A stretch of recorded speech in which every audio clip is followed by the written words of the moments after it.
Olá, boa tarde. Eu sou a professora Cláudia, professora de História do Colégio Estadual Padre João Montes, e hoje eu estou aqui para a gente falar um pouco da história da nossa cidade. Porque hoje é 29 de julho de 2020, data do aniversário de emancipação política de Pojuca, fazendo 107 anos de emancipação política. Bem, se Pojuca está fazendo 107 anos de emancipação política, o que significa emancipar politicamente? A gente precisa falar sobre isso, porque afinal de contas, a gente sempre festeja, é feriado, tem eventos na cidade, né? As inaugurações, mas o que é mesmo, o que significa essa emancipação? Para entender a emancipação política de Pojuca, eu preciso, por exemplo, entender que esse território foi colonizado. Eu preciso entender que a emancipação é no dia 29 de julho do ano de 1913, Pojuca se tornou cidade, se tornou emancipada, passou a ter governo próprio. Né, passou a ter uma prefeitura, mais tarde uma Câmara de Vereadores, e foi assim que essa cidade foi se construindo. Mas para chegar até 1913, o que foi que aconteceu? Por que Pojuca precisou se emancipar? Então a gente precisa entender, Pojuca antes pertenceu à cidade de Santana do Catu, mas se a gente for pensar muito antes disso, Pojuca fez parte de uma sesmaria, que por sua vez fez parte de uma capitania hereditária. Isso porque o nosso território ele foi colonizado, como todo o território brasileiro passou pelo processo de colonização. E é importante que a gente fale da nossa história, porque a gente precisa descolonizar o ensino da história. Em primeiro lugar, dizer que tem muitos equívocos no ensino da história. Nós, na escola, não falamos da história do nosso povo. Nós não falamos da história da nossa cidade, nós não falamos da história dos nossos bairros, a gente não fala da história local. Então, a escola não tem contribuído para que a gente conheça a nossa história. Né? Então a gente fala da história da França, a gente fala da Rússia, a gente fala dos Estados Unidos, a gente fala da Europa muito, mas pouco a gente fala da nossa história. Então a gente precisa começar a conhecer a nossa história num olhar descolonizador. Que o que significa isso? Significa dizer que a gente não tem que contar história, que continuar contando história a partir dos vencedores, a partir do colonizador. A gente não pode continuar dando o status de heróis a Dom Pedro I e Cia. E a gente precisa entender que esse território foi construído na base da luta, da exploração, da escravidão, da violência, do estupro das mulheres negras, das mulheres indígenas. A gente precisa falar disso. Então, entender a história, o pouco que chegou até nós sobre a história da nossa cidade, diz, por exemplo, que as primeiras famílias que chegaram em Pojuca foram as famílias Freire, etc. Freire, Saraiva, Carvalho, Veloso. E aí tem um erro muito grande. Por que tem um erro muito grande? Porque esse território não era um território vazio, desocupado. Esse território era um território habitado. Tínhamos aqui povos originários dessa terra que viviam, erroneamente chamados de índios. Esses povos já viviam aqui, já ocupavam esse território. E o que nós sabemos desses povos? O que a história tem contado para a gente desses povos que viviam aqui nesse território? Apenas sabemos que o nome Pojuca, né, segundo Teodoro Sampaio, é uma corruptela. E o que significa ser corruptela? Significa dizer que é uma palavra que se corrompeu ao longo do tempo, né, que foi se transformando. Era uma palavra de origem indígena que queria dizer pântano podre. E a Poiuca, que se tornou Pojuca nesse processo de corrupção da palavra, de transformação, e que significava o podre, o estagnado. E aí a gente precisa também fazer uma leitura do podre e do estagnado. O que é esse podre, o que é estagnado? Não é essa lógica que nós temos do podre e estagnado, que é aquilo que não presta, aquilo que fede, aquilo que tem que ser jogado fora. Não é essa lógica. É uma outra lógica. É a lógica do lugar da fertilidade. A gente consegue imaginar uma semente germinar sem estar podre? Semente nova não germina.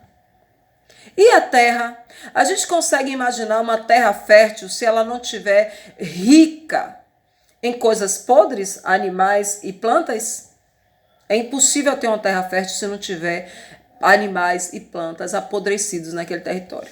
Então a gente começa a entender que esse podre, esse estagnado está relacionado ao lugar da vida, ao lugar da fertilidade, que é muito diferente da ideia que passaram para a gente até hoje de ser o lugar do estagnado, daquilo que não serve para mais nada. Muito pelo contrário, é o lugar da vida, é o lugar onde brota a vida. Então esse é um significado muito importante, né, para a gente trazer para a nossa cidade. Bem, e para compreender, por que a gente não conhece esse significado? Porque a presença dos povos originários foi silenciada durante a nossa história. Foi silenciada, foi negada. Fala-se que Pojuca é uma palavra de origem indígena, mas não se fala mais nada desses povos. E a gente precisa conhecer. A gente precisa saber quem foram esses povos que deixaram grandes heranças para a gente, não só no seu nome, no nome que nós carregamos, né? Pelo rio, o nosso rio Pojuca, tão maltratado aí, tão negado, tão destruído como é que está acontecendo no nosso rio, certo? Bem, mas vamos continuar. A gente precisa entender, então, que o processo de colonização, ele aconteceu em Pojuca, como aconteceu em outros cantos do país, né? Pojuca viveu o processo de colonização, então esses povos indígenas que aqui estavam, esses povos foram matados, esses povos foram expulsos, esses povos foram escravizados no nosso território. E isso precisa ser dito. Só para a gente entender, entre os séculos XVI e XVII, e olha que o século XVII é quando essas famílias de colonizadores vêm se fixar aqui nesse território, o litoral brasileiro, essa faixa do litoral e um pouquinho a mais, no qual Pojuca está, embora Pojuca não seja litoral, mas ela está no recôncavo norte da Bahia. Esse território era reservado para caça de índios. E aí vem uma outra coisa que é preciso ser dita, né? Que mesmo depois do início da escravidão do povo negro, que a gente vai falar daqui a pouco, mesmo com o processo de escravidão do povo negro, dos povos africanos, ainda assim continua acontecendo a escravização de indígenas. Não é à toa que século XVI e XVII esse território era reservado para a caça de índios, certo? Então a gente vai começando a entender um pouco dessa nossa história a partir daí. E aí essa nossa história também silencia a presença dos povos africanos, embora a população de Pojuca seja uma população reconhecidamente negra. A gente tem uma elite pojucana que não se reconhece negra e que nega essa presença aqui, né? Nega essa presença. Então nós precisamos falar disso também. Todo mundo canta em versos e provas que Pojuca e prosa que Pojuca teve engenhos. Alguns dizem que foram 8 engenhos. Na minha pesquisa eu consegui identificar 5 ou 6, porque eu ainda tenho dúvida entre alguns nomes de engenho. Porque engenhos eram empreendimentos, muitas vezes, que um só engenho recebeu nomes diferentes porque foi passado para donos diferentes. Então tem coisas aí que a gente precisa compreender também da presença, da grande quantidade de engenhos que tinha aqui nesse território. Mas o fato é que é um território, quando a gente fala em engenhos, a gente precisa entender, por exemplo, que todo o bairro da Está, aquela região onde a gente tem a Está, onde a gente tem a Nova Pojuca, onde a gente tem ali a Pojuca 2. Se a gente entende esse território aí como um engenho, a gente vai entender do tamanho que era. Era muito grande ter engenhos. E ainda mais, tinha lugar que tinha engenhos e tinha lugares que não tinha engenho, que tinha apenas a plantação de açúcar, né? Porque o engenho era um grande empreendimento e era um empreendimento caro. Então a gente precisa entender um pouco dessas coisas para ir compreendendo melhor a história do nosso município.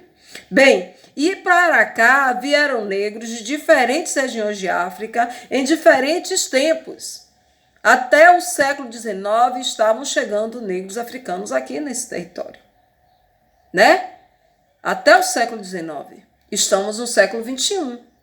Então a gente precisa entender que esse território foi construído pelas mãos negras também, que trouxe tecnologia, que trouxe linguagens, que trouxe vocabulários que a gente usa, que trouxe o jeito de fazer coisas, que trouxe suas vidas, suas histórias. Não é à toa que a gente diz que a África é mãe, né? Mama a África. Não é à toa. E quem construiu esse território trouxe tudo isso. A gente precisa entender que Pojuca já produziu muita coisa. Pojuca já produziu muito leite, Pojuca produziu açúcar, obviamente, produziu mandioca, farinha de mandioca, produziu fumo, produziu algodão. E como é que eu sei disso? Se eu estou dizendo que pouco se sabe da história de Pojuca. E isso é fato. A gente sabe porque a gente vai pesquisando, porque a gente vai ouvindo os mais velhos, e aí a importância da ancestralidade, a importância da gente ouvir os nossos avós, os nossos pais, as pessoas que estão com a gente, para a gente conhecer um pouco mais da nossa história. Porque a gente viu em alguns livros, e aí tem os bambangas, que são aquelas memórias que ajudam muito, mas a gente vai buscando em outros livros. Mas assim, dedicado especialmente a pensar Pojuca, a gente não tem muita coisa. A gente tem muito pouco e a gente precisa aprofundar, porque a gente precisa conhecer a história do nosso território. E quem foi que produziu? Quais eram as mãos, quais eram os braços que produzia toda essa riqueza? Se não as mãos, os braços, o corpo cansado negro, né? E indígena também. E por que a história não dá conta de falar desses povos? A gente precisa entender que a nossa história não é marcada por atos de heroísmo.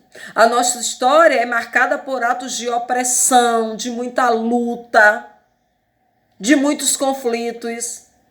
A nossa história é marcada por diferentes povos que aqui estavam. Então, isso precisa ser dito. A gente precisa conhecer a nossa história a partir daí. E não mudou. Não mudou. A gente tem uma mudança tecnológica e até uma mudança de comportamento. Mas uma mudança de mentalidade no nosso município não existe. O nosso município ainda tem uma linguagem, ainda tem uma mentalidade do colonizador.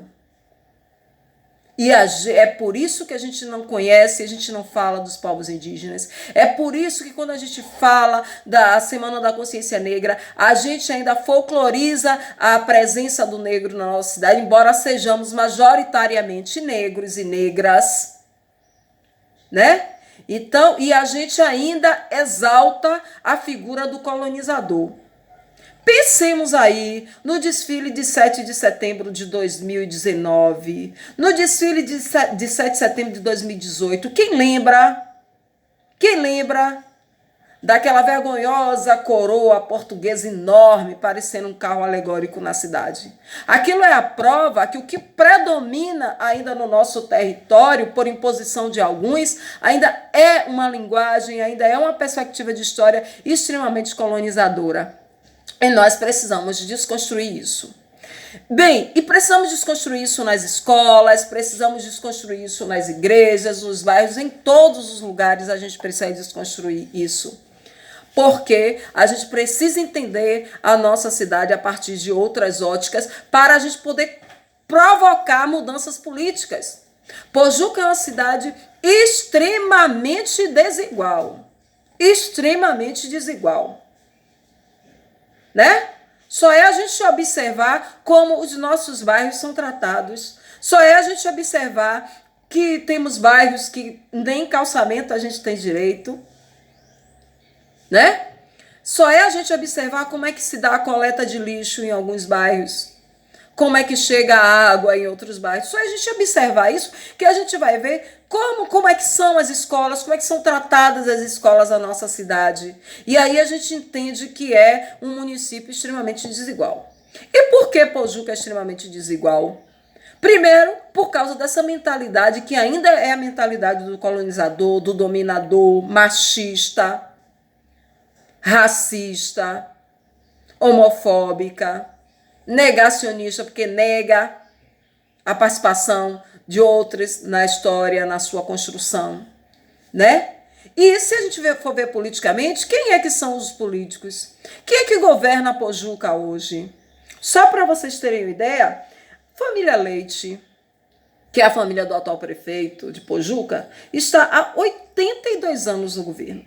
Isso porque em 1938, o prefeito de Pojuca foi João Alfredo Leite, que foi interventor, não foi eleito, não foi escolhido pelo povo, interventor, indicado por Getúlio Vargas para governar esse território, porque esse período de 30, o Brasil era governado por Getúlio Vargas, já naquele processo de ditadura que Vargas impôs ao Brasil. Bem, Pojuca só começa a ter eleições diretas a partir de 1948. E quem era que podia votar naquela época? Então a gente observa que o tempo todo essa cidade ela passa por um processo de dominação de um pequeno grupo que vem desde os seus primórdios, né? Por que eu não sei? E eu podia perguntar também outra coisa. O que Pojuca, que já produziu tanto, já produziu fumo, já produziu farinha, já produziu tanto açúcar, por que ela hoje não produz mais? Por quê? O que está por trás disso? Aí a gente vai também ter que problematizar a chegada da Petrobras em nossa cidade. Muito importante, eu não nego a importância da Petrobras, mas isso não significa que a gente não tenha que questionar os métodos usados pelaquela empresa no seu momento de atuação nos territórios do Brasil, quando ela surge. Então, a vinda da Petrobras provocou em Pojuca a negação de toda a sua lógica agrícola. Né? As pessoas imaginaram e esperaram uma riqueza muito grande e houve um abandono, um grande abandono da produção agrícola e pecuária desse município. E a gente precisa falar disso também, né? A gente precisa falar dessas questões. Então tem muita coisa, nesse pequeno espaço não dá para falar de tudo isso. A ideia dessa pequena aula de história é provocar a gente a pensar qual é o lugar da gente, para pensar o que nós sabemos na nossa história, né? Como é que a gente vai contar a nossa história? Quando é que a gente vai pesquisar mais? Quando é que a história local, que a história da nossa cidade vai fazer parte dos nossos currículos? E de que forma nós vamos contar essa história? Porque o pouco que se conta da história de Pojuca nas nossas escolas ainda é um pouco muito equivocado, ainda é um pouco apenas da repetição do que as monografias do IBGE dizem da nossa cidade, numa leitura extremamente colonialista. Então nós precisamos descolonizar o ensino de história, descolonizar a nossa linguagem, descolonizar o nosso comportamento para podermos sermos cidadãos e cidadãs autônomos nessa cidade. Lutar pela autonomia, e a escola tem um grande papel. A escola precisa assumir esse papel. A gente não tem que ficar contando a história de feitos e de heróis, né? Os nomes ilustres da cidade. Não é isso que nos interessa. Nos interessa conhecer os conflitos, nos interessa conhecer as correlação de força, as correlações de forças que se estabeleceram nesse município, para a gente entender qual o motivo e a origem das suas desigualdades e lutarmos contra ela. Lutarmos contra a desigualdade, que é uma marca trágica da história do nosso município. Então, por hoje é só. Eu desejo a cada pojucana, a cada pojucano ou a cada pessoa que escolheu estar aqui, que pensemos nas questões raciais, que pensemos nas diferenças culturais, né? Entender que somos sujeitos a essa história, que precisamos dar visibilidade àqueles sujeitos, à nossa ancestralidade que foi esquecida, e que é dessa forma que a gente vai construir uma Pojuca diferente. Então eu desejo a todo mundo muita coragem e muita sabedoria para que a gente lute e construa uma cidade mais digna, mais justa, uma cidade onde tenha igualdade, onde tenha equidade, onde tenha justiça, porque a gente só constrói a liberdade a partir daí. Boa tarde, obrigada a todos e a todas por ter dado atenção a essa pequena aula.